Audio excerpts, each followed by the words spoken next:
અમદાવાદમાં કોંગ્રેસના મહિલા કોર્પોરેટરના કથિત બોગસ સ્કૂલ એલસીનો મામલો. કુબેરનગર વોર્ડના કોંગ્રેસ કોર્પોરેટર કલ્પના કોડેકરની પ્રતિક્રિયા.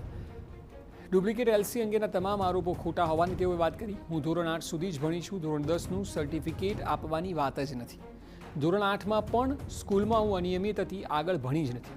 મને નોટિસ મળશે તો એમની કાયદાકીય પ્રક્રિયા મુજબ જવાબ આપીશ. હું લોકોના કામ કરીને જીતી છું, એટલે મને હેરાન કરાઈ રહી છે. ચૂંટણી એફિડેવિટમાં પણ મેં ધોરણ 8 જ લખ્યું છે. આ મામલે પૂરી તપાસ થવી જોઈએ.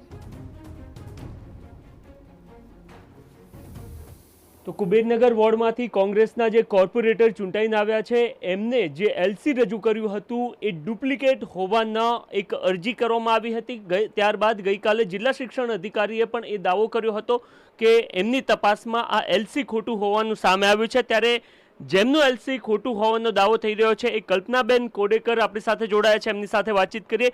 કલ્પનાબેન, આક્ષેપો થઈ રહ્યા છે કે તમે જે એલસી રજૂ કર્યું હતું એ ખોટું છે. ખરા અર્થમાં શું કહી છે? જે મેં એલસી રજૂ કર્યું છે 8મા ધોરણના એલસી છે, મારા ખોટા નથી, એ સાચા છે, સાચા છે. મને પોતે ખબર નથી કોને આ વાત ઉછાળી છે અને કેવી રીતે ઉછાળી છે. મને તો ગઈકાલે હું બહાર ગામ હતી ત્યારે ખબર પડી. તાત્કાલિક હું આવીને અહીંયા મીડિયા સમક્ષ બોલાયા બધાને મીડિયામાં, કારણ કે જે મારા એલસી રજૂ મેં કરેલા છે એ સાચા છે.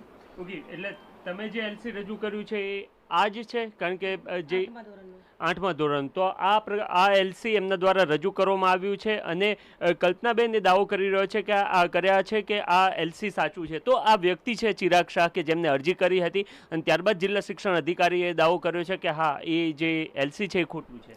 મને તો આ ચિરાગ શાહ કોણ છે ખબર નહીં, પણ મીડિયાવાળાના મારફતે મને ખબર પડી આ ચિરાગ શાહ કોઈ આપણા સાબરમતીમાં રહે છે, ભાજપના કાર્યકર્તા છે. એને મારા ઉપર ખોટા અપશેષ કર્યા છે. ઓકે, તો શાળા પણ એ કહી રહી છે, જે જિલ્લા શિક્ષણ અધિકારીએ તપાસ કરી છે એમાં એમનો દાવો છે કે એ અન્ય કોઈ વ્યક્તિને એ ફાળવેલું હતું. ખરા અર્થમાં આ જે સર્ટિફિકેટ છે એ ખોટું છે, શાળા એવું કહી? ના, એ વાત જિલ્લા અધિકારીને હું નહીં માનતી. મને આ ખોટું નથી.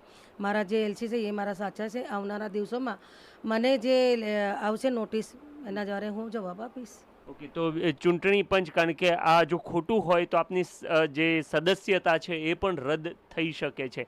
તો એ કાનૂની જે લડત છે એ લડવા આપ તૈયાર છો? હું કાનૂની લડત લડવા તૈયાર છું. કાનૂનના આગળ હું જવાની નથી. કાનૂનના જોડે જ છું અને કાનૂનના જોડે રહીશ. ઓકે, તમે ઈચ્છો છો કે આ સંદર્ભમાં યોગ્ય તપાસ થવી જોઈએ, અથવા તો તમારા સામે જે આક્ષેપ છે એ સંદર્ભમાં તમે કઈ રજૂઆત કરશો ખરા? એમાં તપાસ થવી જોઈએ અને હું રજૂઆત કરીશ આવનારા દિવસોમાં. અત્યારે મારા લીગલ એડવાઇઝર જોડે વાત ચાલી રહી છે, એ તપાસ કરશે. ઓકે, તો કોર્પોરેટર અને એમનો દાવો છે કે જે પ્રકારના આક્ષેપો કરવામાં આવ્યા છે એ પાયાવિહોણા છે. ખરા અર્થમાં એમને ધોરણ 8 બાદ જે એલસી મેળવ્યું હતું એ ચૂંટણી પંચમાં જ્યારે રજૂ કરવાનું હોય છે એ રજૂ કરવામાં આવ્યું હતું અને એમને જે એલસી રજૂ કર્યું છે જે ગઈકાલે સામે આવ્યું હતું એ ખરા અર્થમાં સાચું છે અને આગામી સમયમાં તેઓ કાનૂની સલાહ લઈને ત્યારબાદ આ કાનૂની લડત લડતા પણ તેઓ જોવા મળશે. કેમેરામેન મહેશ સાથે નરેન્દ્ર રાઠોડ, TV9, અમદાવાદ.